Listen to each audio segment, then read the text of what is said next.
মাযহাব মানতে হবে। সহিহ হাদিস তো দূরের কথাই, একটা জাল হাদিসও নেই। জাল তো বাচাল, জাল হাদিসও নেই। সহিহ হাদিস তো মানতে হবে, একটা জাল হাদিসও নেই। আর আমি শুধু দৃষ্টান্ত দিয়ে বলছি, মাসলা মাসাইল আপাতত আপনাদের সম্মুখে আলোচনা করছি না, দৃষ্টান্ত দিতে গিয়ে বলছি যে কিভাবে মাযহাবকে প্রতিষ্ঠিত করতে গিয়ে যেখানে একটা জাল হাদিসও নেই সেই জিনিসটাকে আমরা প্রতিষ্ঠিত রেখেছি। আমরা জামাতে যখন নামাজ পড়ি, দুই মুসাল্লির মধ্যেখানে, দুই নামাজির মধ্যেখানে 4 আঙ্গুল 6 আঙ্গুল বা 8 আঙ্গুল ফাঁক রাখি না? রাখি না? ফাঁক রাখি। এক শ্রেণীর মানুষ পা মিলিয়ে দেন। যারা পা মিলিয়ে দেন, এই জন্য এই পা মিলান যে একাধিক সহিহ হাদিস রয়েছে, আবু দাউদ, তিরমিজি, মুসলিম, বুখারী, বিভিন্ন হাদিস গ্রন্থে হাদিস রয়েছে পা মিলানোর কথা। পা না মিলানে সেখানে শয়তান এসে দাঁড়াবে, এ কথাও বলা হয়েছে। দুই মুসল্লির মধ্যেখানে ফাঁক রাখতে হবে, 4 আঙ্গুল 6 আঙ্গুল বা 8 আঙ্গুল।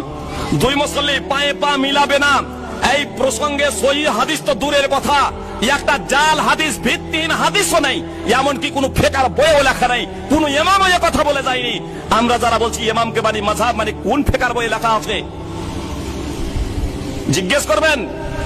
সময় দেওয়া হলো যতদিন বাঁচবেন ততদিন পর্যন্ত, কোথাও লেখা নেই। প্রথাগত হিসাবে দুই সিজদার মধ্যখানে রাসূলুল্লাহ সাল্লাল্লাহু আলাইহি সাল্লাম দোয়া পড়তেন, সাহাবায়ে কেরাম পড়তেন। এখনো এক শ্রেণীর মানুষ পড়ে।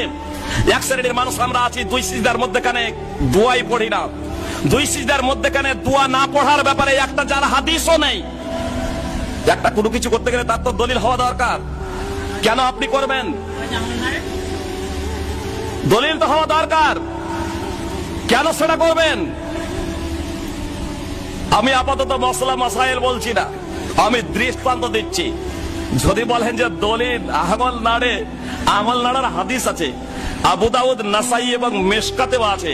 রাসূলুল্লাহ সাল্লাল্লাহু আলাইহি সাল্লাম সদা সর্বদা উংলি নাড়াতেন, বিশুদ্ধ হাদিস। তাশাহুদে বসে। ভাই সকল, আমরা একটা প্ল্যাটফর্মে আসতে পারি কিসের ভিত্তিতে? আল্লাহ যা অবতীর্ণ করেছেন তারই ভিত্তিতে, আর তারই প্রচার এবং পাবলিসিটি করার জন্য আল্লাহ তাআলা আমাকে আপনাকে আহ্বান করেছেন, আমাকে আপনাকে নির্দেশ দিয়েছেন। স্বয়ং মুহাম্মদ সাল্লাল্লাহু আলাইহি সাল্লামকে আল্লাহ তাআলা নির্দেশ দিয়েছিলেন।